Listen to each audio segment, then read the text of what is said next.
But then Gorbachev the next summer sent Reagan a message saying, "I want a quick private meeting with you. I have something to say." Reagan's decades of conviction will lead him to a pivotal decision at the summit in Reykjavik, Iceland. Reagan essentially says, "Well, Mr. Gorbachev, what is it that you wanted to see me about, that I've come all the way to Iceland to see you?" And Gorbachev pulled out a plan saying, "I think we should agree to abolish all nuclear warheads, all nuclear delivery systems. Let's change the world." And Reagan is very excited because this is what he's dreamt of as long as he's been thinking about these things, certainly as president, and they begin working on the details. Gorbachev made all sorts of proposals that basically took giant steps in the direction of the proposals that we had on the table.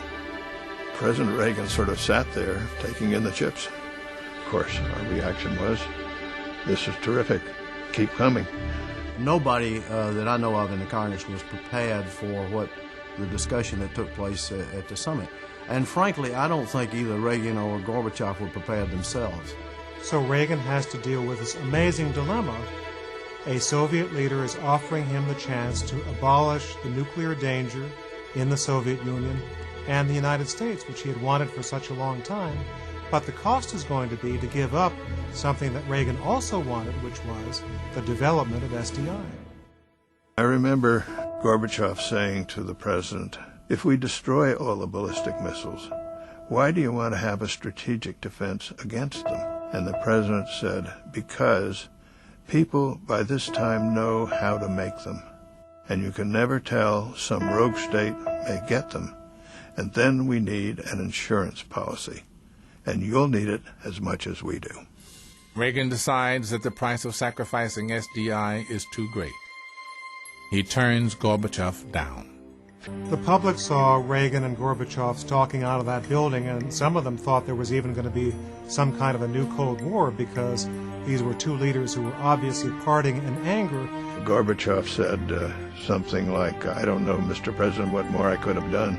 And President Reagan said, "You could have said yes." He couldn't even sit down. He was so mad. He was walking around. He said, "We came this close, and I don't know why he did that." And he was just really angry about the whole thing.